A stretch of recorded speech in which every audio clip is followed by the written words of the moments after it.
ever feel like technology is kind of like a rocket? You know, like it's blasting off at incredible speeds, but Yeah. are we even sure where it's going? It's like that's the big thing about this ethics gap thing, you know? Mm-hmm. Like our ability to just invent all this cool new tech, it's just racing ahead. Right. But our ethical guidelines Oh, yeah. they're struggling to keep up, right? Big time. Like we're playing catch up. Yeah, and that's what makes this deep dive so important, right? Yeah. Because this pattern, this ethical lag, it's not just like some abstract idea. It's about understanding that we have this immense power right at our fingertips, and tech has the potential to solve some really huge problems. For sure. But if we're not careful, well, let's just say those dystopian sci-fi stories might start feeling a little too real. You know what I mean? Like a little too close to home. Yeah, exactly. Okay, so it's like we can do all this amazing stuff, but like, should we? Yeah. To really understand this, chapter 22 of our source material actually takes us back in time. Oh, wow. To look at how this pattern has played out before. Interesting. And lays out like the core concept. Technology often develops way faster than our ability to like actually create ethical guidelines for how to use it. It's fascinating, isn't it? Yeah. Like we see it again and again throughout history, right? Every time humanity makes a big technological leap, it's like we kind of stumble through this ethical fog for a while, try to figure out, like, wait, what do we do now? Yeah, we're just figuring it out as we go. Exactly. So the source material uses the Industrial Revolution as like our first historical pit stop, right? So think like late 18th, early 19th century. Gotcha. We've suddenly got machines doing the work of humans. Oh. Factories are like popping up everywhere. Yeah. Incredible innovation, of course, but there were some serious downsides. Yeah, the source material really brings those downsides to life. Yeah. Child labor, dangerous factory conditions. Yeah. Like, can you even imagine working 12-hour days in a factory with no safety regulations? Right. Starting when you're like 10 years old? It's crazy. And it took so long, so much struggle for society to even come up with like basic ethical frameworks around stuff like labor rights and worker safety. It's easy to look back and be like, "Ooh, how barbaric." But are we really that much better now? That is the million-dollar question, isn't it? I mean, think about all the debates we have today about like sweatshop labor in fast fashion, Oh, yeah. Or all the concerns about worker safety and exploitation in the gig economy. Yeah, that's true. I mean, it's like we're still wrestling with some of the same ethical dilemmas, just in different forms, right? So history is definitely rhyming here. Absolutely. So to see how this pattern repeats, our next example fast forwards us to the mid-20th century and the dawn of the nuclear age. So I'm sure most of us have heard about the atomic bombs, right? But have you ever thought about it from this ethics gap perspective? It's a chilling example of how quickly the power of technology can like totally outstrip our ethical understanding. All right. Before the bombings of Hiroshima and Nagasaki, the source material points out that we'd never face the possibility of wiping out entire cities with like a single weapon. Right. It forced humanity to completely rethink everything from like the rules of war to the responsibility of scientists. And thankfully, we've managed to avoid a full-blown nuclear war so far. Right. But we're still living with the aftershocks, of that ethical scramble. I mean, think about all the anxiety around nuclear proliferation today.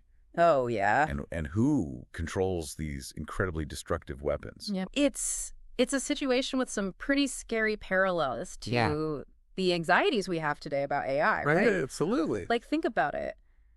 The power of the atom, the power of algorithms, like they both have the potential for immense good and unimaginable harm. Huge potential, huge risk. Yeah, and that leads us right into the present day. Okay. And what the source material calls the digital revolution. Right. Computers and the internet they've transformed our lives completely in countless ways, but all that connectivity has brought a whole new set of ethical dilemmas with it. Sure. For me, data privacy is the one that really, really hits home. Yeah, the source material uses the Cambridge Analytica scandal. Oh, yeah. As a prime example of how things can go wrong. Mm-hmm. Remember that one?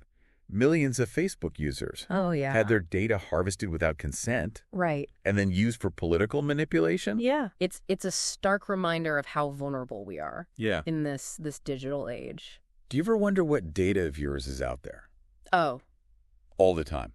Like being used in ways you never agreed to. Yeah. It's kind of creepy when you think about it. It's scary. Yeah. And even though we've seen some attempts at regulation, like the GDPR in Europe, it often feels like we're playing catch up. It's like a constant game of whack-a-mole. Yeah. Right? Yeah. Like new data privacy issues pop up faster than we can create rules to address them. What makes it especially challenging, I think, is that the digital world is it's globalized. Oh, yeah. And incredibly fast-paced. It's like, how do you even create regulations that are effective in such a fluid, ever-changing environment? Right. And how do you enforce those regulations across borders? Exactly. It's a whole new ballgame. Okay, so from the digital world, let's shift gears to something that feels even more ethically complex, biotechnology. Oh, interesting.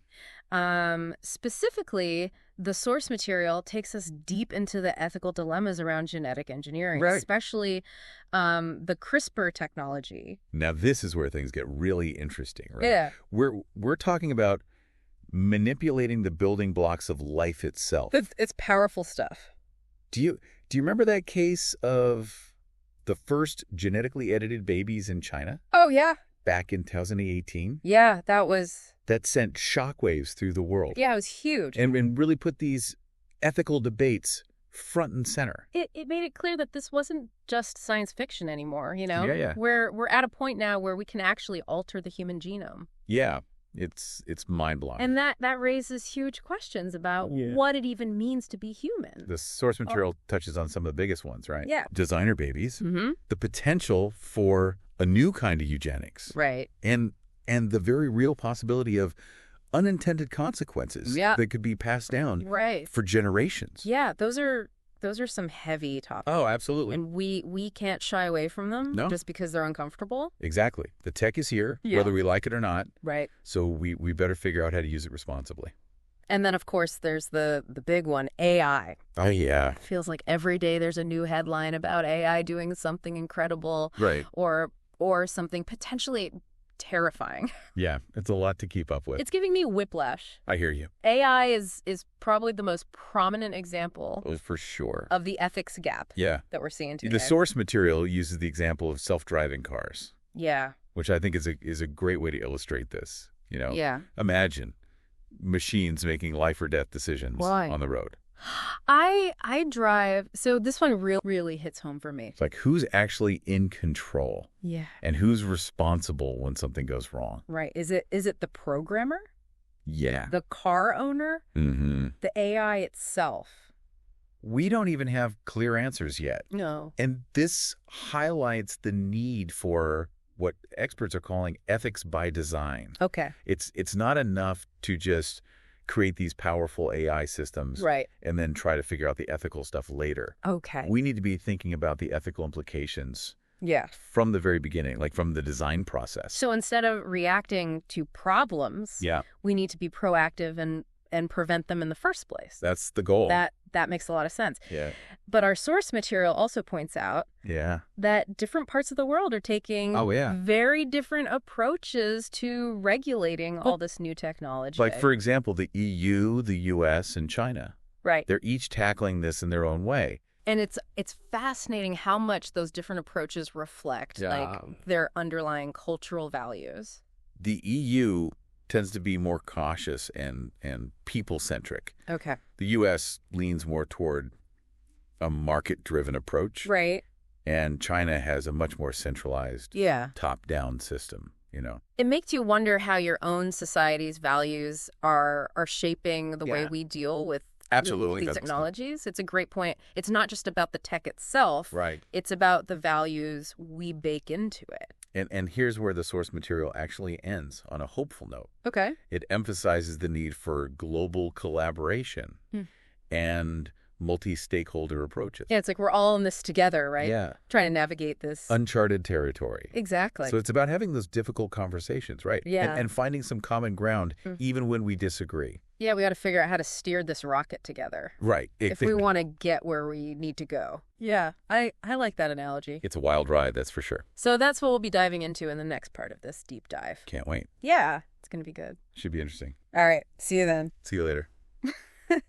So we've established that different parts of the world are handling this ethics gap thing in very different ways. You know, our source material really dives into the specifics of how the European Union, the United States, and China are approaching these challenges. Right? It's like getting a glimpse into how different cultures are kind of wrestling with the same big questions. The same big questions. What's interesting is that each approach offers a kind of case study in how societies try to balance technological progress with ethical considerations. Yeah. Right. So there's no single right answer. Right. Which is why this global perspective is so valuable. Okay. So let's unpack these different approaches a little bit. Okay. Sounds good. Our source material portrays the European Union as kind of the most proactive of the three. Okay. With a strong emphasis on human rights and ethical standards. Their flagship example is, of course, the General Data Protection Regulation, or GDPR. Oh, yeah, the GDPR. Which went into effect back in 2018. Right. Remember all those emails you got? Oh, I got so many emails. About privacy policies updating? Yeah. That was GDPR in action. Yeah. It was a huge step toward regulating data privacy in the digital age. And it wasn't just about protecting data, right? Well, no. It was also about giving individuals more control over their own information. Okay. Things like knowing what data companies collect, getting consent before it's used, even the right to access and delete your data. Yeah. That's a pretty big deal. Absolutely. And while GDPR has had its share of critics, especially around how it's implemented and enforced. Yeah. The source material points out that it's actually had a measurable impact on how corporations behave. Okay. They've had to completely rethink their data practices. Yeah. Which has led to more transparency and accountability. So it seems like the EU is really trying to lead the charge. Yeah, they're definitely trying to set the standard. On the ethical front when it comes to technology. They also highlight the EU's ethics guidelines for trustworthy AI. Okay. Which sets out some key principles for AI development. Things like fairness, transparency, and accountability. And these aren't legally binding, right? No, not legally binding. But there's still a powerful signal of it shows you what they value. What the EU considers ethical AI. Exactly. Interesting. So in contrast to that proactive approach, the source material describes the United States as having a more market-driven approach. Right, so it's more focused on... Right, with a focus on innovation and economic growth. Exactly. And what that often means in practice is that regulation tends to be more... It's more reactive. Reactive, yeah. Yeah, it's like... It kicks in after a technology has already been developed and maybe even caused some problems. So like we're waiting for the fire to start before we decide we need fire extinguishers. That's a good analogy. It's not always the best approach. The source material mentions that we rely on federal agencies like the Federal Trade Commission. Yeah. And the Food and Drug Administration regulate things like AI, biotech, and digital privacy. But these agencies, they often struggle to keep up with it's hard. The pace of change, It's like they're running on a treadmill that's constantly speeding up. Exactly. And when there aren't strong federal regulations in place. Right. The source material points out that the U.S. has often relied on companies to regulate themselves. But think of Google, Microsoft, Facebook. Right. They've all set up their own internal AI ethics boards and guidelines. But But that kind of begs the question, can we really trust corporations to regulate themselves when it's a valid point. There's often a conflict of interest between profits and ethical considerations? I mean, wouldn't it be tempting to cut corners if it meant making more money? Exactly. And the source material uses the Cambridge Analytica scandal as a case in point. Right. That whole fiasco really eroded public trust. Yeah. And ultimately led to calls for stronger government oversight. It showed the limitations of relying solely on self-regulation. Yeah, self-regulation only goes so far. So it sounds like the U.S. is still... Oh, yeah. They're definitely still figuring things out. Figuring out the best way to balance innovation with ethical considerations. And it's worth noting that there's a growing movement within the U.S. Pushing for a more proactive European-style approach to tech regulation. It'll be fascinating to see how this debate plays out. Yeah, it'll be interesting to see where they land. Okay, so for a final example, let's head over to China. Right. The source material describes their approach as being very much state-controlled. Right. So the government plays with the government playing a central role in overseeing a very active role, the development and deployment of new technology. And that approach really aligns with China's broader goals of social stability and economic growth. Right. They see technology as a key driver for both of those things. But as the source material points out, that level of control can sometimes come at the cost of individual freedoms. Yeah, there is definitely concerns about the use of AI for mass surveillance and social control. Especially in regions like... Particularly in regions like Xinjiang. Xinjiang, yeah. The source material actually highlights a bit of a paradox. Okay. On one hand, China has issued guidelines for ethical AI development, but on the other hand, those principles often clash with how the state uses AI for political purposes. So it makes you wonder how... Yeah, it's a bit of a mixed message. How genuine their commitment to ethical AI truly is. Hard to say for sure. And then there's the whole issue of biotechnology and genetic engineering. Yeah, we talked earlier about... Right, we talked about those genetically edited babies in China. That really exposed the potential for ethical lapses in a system where scientific progress sometimes seems to trump everything else. Yeah, it's a tough one. The source material does note that China has introduced stricter regulations on gene editing research. Right. In response to that controversy, including a ban on editing human embryos. Okay. That will be used for reproduction unless it's approved by the government. So they're trying to address these concerns. Yeah, at least on paper. At least on paper, right. But as we've seen in other contexts, having regulations in place is one thing. Yeah. Enforcing them effectively is another. Exactly. So and the source materials suggest that enforcement remains a challenge in China, where the drive for scientific breakthroughs can sometimes overshadow ethical considerations. It's a tension. Yeah, they're still working through it. They're still working through. Okay, so let's zoom out for a minute. Okay. We've got these three very different approaches to tech regulation. We've got the EU's proactive. Right. The EU's proactive, human rights-centric model. Yeah. The U.S.'s market-driven... Often reactive approach. And then China's state-controlled system that really prioritizes... National interests.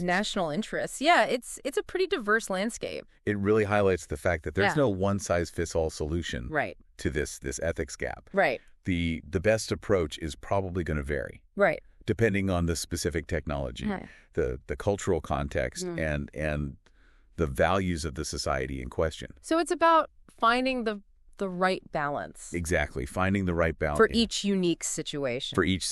Yeah. So how do we as individuals make sense of all this? That's a great question. It can feel overwhelming. Yeah, it can be a lot. To try and keep up with all these rapid changes and ethical debates. And I think our source material offers some guidance. It emphasizes the importance of global collaboration and multi-stakeholder approaches to tackling these ethical challenges. Because these technologies don't... They don't respect national borders. The implications of AI, biotech, data privacy. Yeah. These are global issues. They affect all of us. That affect us all. So it's not just about what's happening in... Right, it's bigger than that. Brussels, Washington, or Beijing. Exactly. It's about finding common ground on these ethical issues. Right. Regardless of where we live. So we need to be creating spaces for dialogue. Absolutely. Spaces for dialogue. And collaboration. And collaboration between governments. Corporations. Researchers, ethicists. And critically. And most importantly. The public. Right. We all have a stake in shaping the ethical future of technology. It's not something that should be decided by. Yeah, it's not a decision for a select few. A select few, right? We all need to be part of this conversation. So we need to make these complex issues accessible to everyone. Accessible to everyone, not just the tech wizards. The tech wizards and the academics. Right. We need to demystify these technologies, explain them in plain language, and create opportunities for everyone to share their hopes, fears, and concerns. It's almost like we need a kind of ethical literacy campaign. I love that, an ethical literacy campaign. Yeah. Because that's what's at stake here. Yeah. It's about giving people the knowledge, the critical thinking skills, and the ethical frameworks they need to navigate this. To navigate the rapidly changing world. Because if we don't, we risk becoming passive consumers of technology. Passive consumers instead of actively shaping our own future. Exactly. And that's a future that I, for one, am not willing to leave to chance. Well said. So to wrap up this part of our deep dive, I think it's safe to say that this race between technology and ethics is not over yet. Isn't ending anytime soon. It's just heating up. In fact, it's probably going to get even more intense. Absolutely. In the years to come. But that doesn't mean we're powerless. Right. We have agency, we have a voice. Right. And we have a responsibility to shape the future of technology in a way that aligns with our values. Yeah, so let's keep asking those tough questions. Yes, let's keep the conversation going. Let's keep having those difficult conversations. Exactly. And let's keep pushing for a future where technology serves humanity. Where technology serves us. Not the other way around. That's the goal. So what you're getting at is like the fundamental question here. Yeah. How do we make sure ensure that technology is actually serving humanity, not the other way around? It's the question, isn't it? Yeah. And honestly, there's no easy answer. Yeah. There's no magic formula or anything. Right. But I think our source material offers some pathways forward. Oh, yeah. The first step is recognizing that technology itself isn't inherently good or bad. Right. It's a tool. Okay.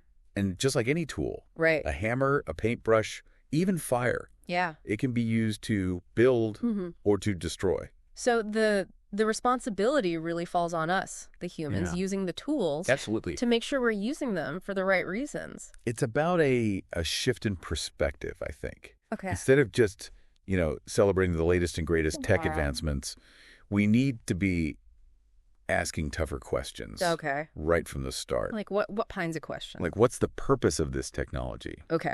What values are embedded in it? What are the potential unintended consequences? It's almost like we need to develop some kind of ethical foresight, right? That's a great way to put it. Like the ability to anticipate potential problems before they blow up in our faces. Exactly. And that's where this concept of ethics by design comes in. Right. Which our source material really highlights. Yeah. It's the idea that we need to be considering the ethical implications of technology. Okay. Like from the very beginning. Right. Of the design process, not as an afterthought. Not when it's too late. When it's too late. So instead of building a powerful AI and then trying to figure out how to control it. Exactly. We need to be building in those. Yeah, build it in from day one. Ethical safeguards from day one. And that takes real collaboration between all the stakeholders, ethicists, engineers, policymakers, the public. And the public. We need all those. Right, all those different perspectives. To spot potential pitfalls. Right. And come up with solutions before they turn into real world problems. The source material also talks a lot about the importance of public engagement. Oh, absolutely. It's not enough for a small group of of experts to be making all the decisions. We need a broader conversation about the ethical implications of these technologies. It's like these technologies they're going to affect all of us. They are. They're shaping the future of our societies. Right. Our economies, our relationships. Even our identities. Even our identities. We all deserve a voice in deciding how that future unfolds. So we need to make these like complex issues accessible. Accessible to everyone. Yeah, everyone, right. Not just the tech wizards and academics. Yeah. We need to break it down. Demystify these technologies. Right. Explain them in plain language. Yeah. And create opportunities for everyone to, share their hopes, their fears, their concerns. It's almost like we need a kind of like an ethical literacy campaign. I love that. An ethical literacy campaign. Yeah. Because that's what's at stake here. It's about giving people the knowledge, the critical thinking skills, and the ethical frameworks they need to navigate this rapidly changing world. Because if we don't, we risk becoming passive consumers of technology. Passive consumers instead of actively shaping our own future. Exactly. And that's a future that I, for one, am not willing to leave to chance. Well said. So to wrap up our deep dive today, I think it's safe to say that this race between technology and ethics, it isn't ending anytime soon. No, it's just getting started. In fact, it's probably going to get even more intense in the years to come. But that doesn't mean we're powerless. Right. We have agency. We do. We have a voice. We do. And we have a responsibility to shape the future of technology in a way that aligns with our values. So let's keep asking those tough questions. Yes, let's keep those conversations going. Let's keep having those difficult conversations, and let's keep pushing for a future where technology serves humanity. Where technology serves us, not the other way around. Not the other way around, Thanks for joining us on this deep dive. It's been a pleasure. Until next time, keep learning, keep questioning. Yeah, keep those brains working. And keep engaging with these important ethical challenges. It's been great having you. It's been a pleasure being here.